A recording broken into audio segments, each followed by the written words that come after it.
Cruz, hindi ba't sinabi ko na sa'yo na pinapasara na ng komite ang kaso na yan?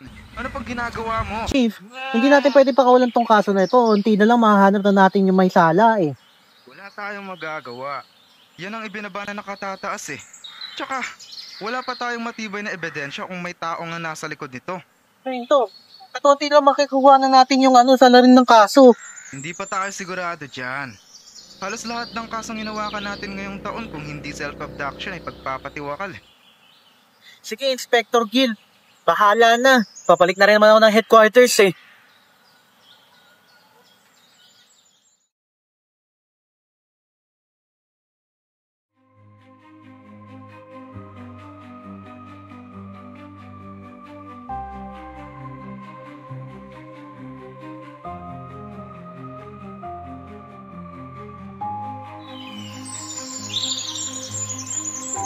At sabi niya sa akin, mukha mo! Tapos umalis na siya! Ang kapal ng mukha! Oh, andito na pala siya. Makakapagsimula na tayo. Excited na ako! Hello po, dito po ba yung party? Oo, halika, tuloy ka. Ilang taon ka na pala? 16 na taon po. Naku, ang bata mo pa pala. Tapos ka na ba dyan, Venice? Wait lang, eto na.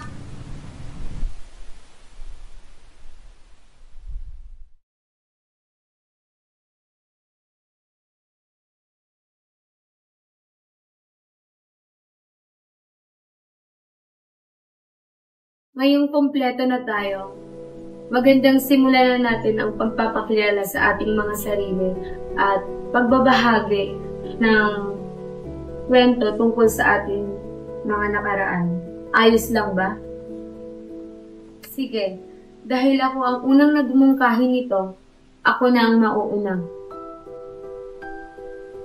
Magandang tanghali sa inyong lahat. Ako si Josephine, 40 years old, isa akong single mother at masaya akong namumuhay kasama ang aking 2 anak. Ngunit nitong buwan lang ay magkasunod silang kinuha sa akin. Yung anak kong bunso, pinanganak na mahina ang katawan. At nung pumasok ang Oktubre, nagpaalam na siya at kinuha na siya ng Panginoon. Ang hindi ko matanggap ay, bakit pati ang panganay ko kinuha niya? Wala naman akong ginawang masama para pahirapan niya ako ng ganito. Sobrang hirap na ako. Ang sakit mawalan ng anak. Pero wag sana siyang mag-alala dahil susunod na rin ako sa mga anak ko. Kunti na lang at magsasama na rin kami.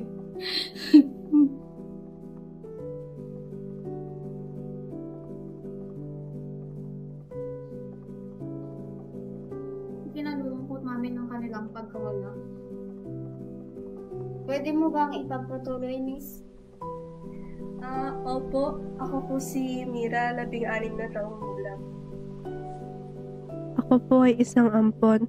Noong 6 na taon ako, dinala po ako sa ampunan ng tunay kong ina. Sa ampunan, nagkaroon po ako ng mga kaibigan at kalaunan inampon na mag-asawang hindi biniyayaan ng anak. Akala ko magiging masaya na ako, pero sa bahay ngayon, hindi ko pala mararanasan ang pinaka-nakakatakot na bagay sa buhay ko. Naging biktima po ako ng panggagahasan ng aking foster father. Bawat gabi, natatakot po akong bumalik sa kwarto ko. Sinubukan ko po humingi ng saklolo pero hindi po nila ako pinaniniwalaan eh. Kaya sa araw po na to, naasahan ko po na makakalimutan ko po yung bangungot na yun. Napakahayop niya! Dapat sa kanya pinuputulan ng ari!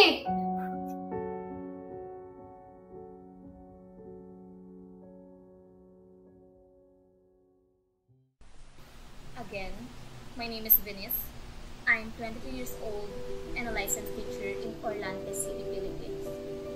My life was like a funny story. I was in a 7-year relationship with my boyfriend. It was a long and traumatic relationship. But after discovering that he was cheating on me last week, I feel like I am a character in a drama because of the twist in our plot. Nang makilala ko siya, akala ko ako na ang pinakamaswerteng tao sa mundo. Mabait siya sa akin, gwapo, walang bisyo, at lagi niyang pinaparamdam na special ako. Pero, nag-iba siya na magdadalawang taon na ang relasyon namin. Umabot kami ng 7 years. At sa mga taong iyon, ilang beses akong nagpakatanga na patawarin siya. Ngayong taon, ang pinakamasakit na ginawa niya sa akin. Hinding-hindi ko na siya mapapatawad. Hindi ko akalain na ang kabit niya ay kapatid ko pa. At ang pinakamasaklap ay binuntis pa niya. 7 years na rin pala nila akong niloloko. Yung mga yakap na akala kong totoo. Ngayon, tila mga patak ng ulan sa init ng araw. Sobrang sakit. Durog na durog ako. Minsan, napapaisip ko kung saan ako nagkamali. Kung paano ko siya pinagkatiwalaan ng ganito. Na yung kapatid ko, sa kwento, karibal ko pala.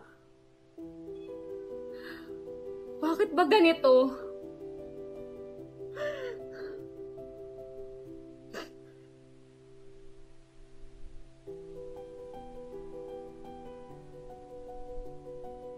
Good day sa inyong lahat. I'm Jackie and I'm 26 years old.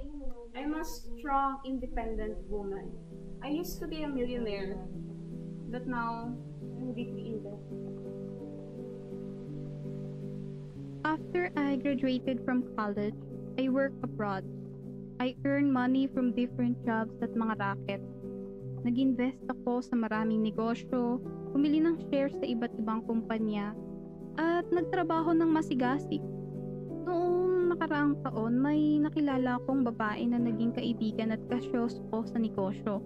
Inaya niya akong mag-invest sa isang networking company. Nung una, nagduda ako Pero kalaunan, pumayag din ako. Hindi ko akalaing scammer pala siya. Tinangay niya halos lahat ng pera ko sa bangko. At ngayon, hindi ko alam kung paano ko haharapin ang mga inutangan ko. Yung mga pinangakuan ko. Imposible na akong makabangon pa. Hinahunting na rin ako ng mga pinagkakautangan ko. Mabuti na lang, hindi na nila ako mahanap. Bago pa nila malaman kung sino ako at mahanap ang pamilya ko. Now, I have nowhere to sleep. I think it's better to be buried. Okay, so I'm next, and good afternoon, everyone. I'm Alex, by the way, and I'm 23 years old. I work in a call center company. I live my life to the fullest, which is why I'm here. And let's make these things easy and painless. So, let's enjoy our night. Saya akong makasama kayo. Ako din po.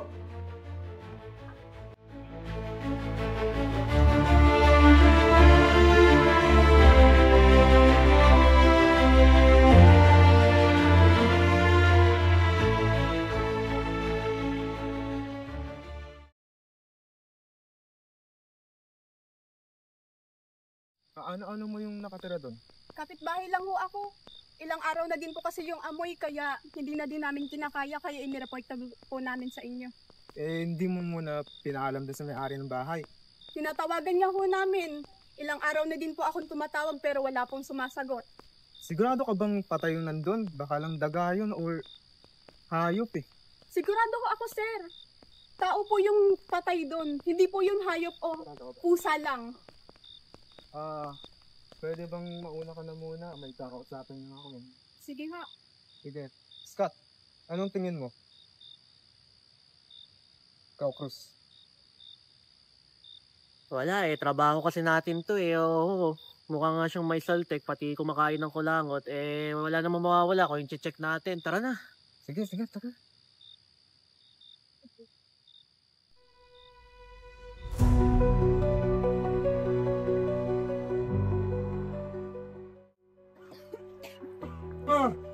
Alimasaw nga, nanghiya. Ikaw nga muna, Inspector Hill. Skak. Lockpickin mo na.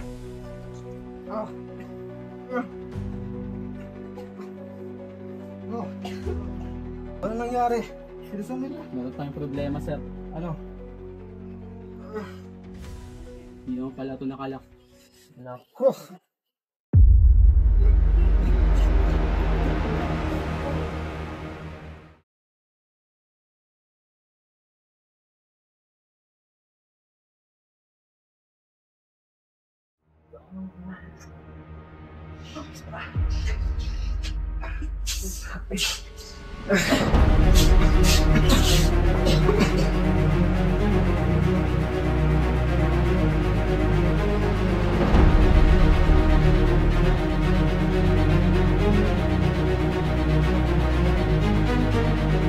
Positibo.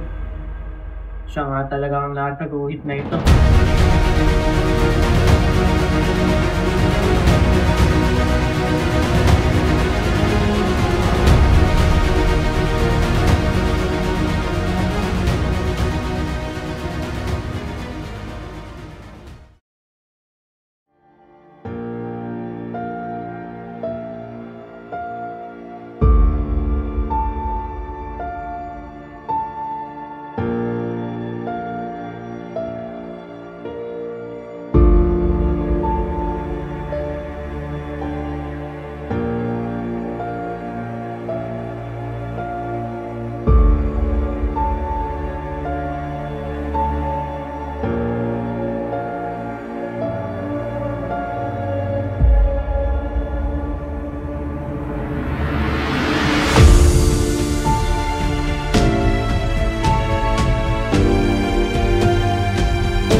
Apologies to those listening while eating, as the following report contains sensitive content. 5 bodies have been found in an old apartment in San Mateo, Rizal. The bodies were covered in flies and nearly decomposed when discovered, lying in 5 chairs. Police have not yet provided clear details regarding the cause of death, but they believe the victims died from poisoning. Meanwhile, the number of suicide cases has increased this year. According to the National Statistics Office, from 1984 to 2005, the suicide rate in the Philippines rose significantly, reaching 7 for every 2,000 Filipinos and 2 for every 2,000 Filipinos. The ideators come from all age groups and social status, with most suicides occurring at home and hanging being the most common method. To help prevent suicide cases, the CTR Group, a non-government organization, has launched a suicide prevention hotline to address these issues. Callers are also directed to the nearest hospitals with psychologists and psychiatrists to provide timely assistance to those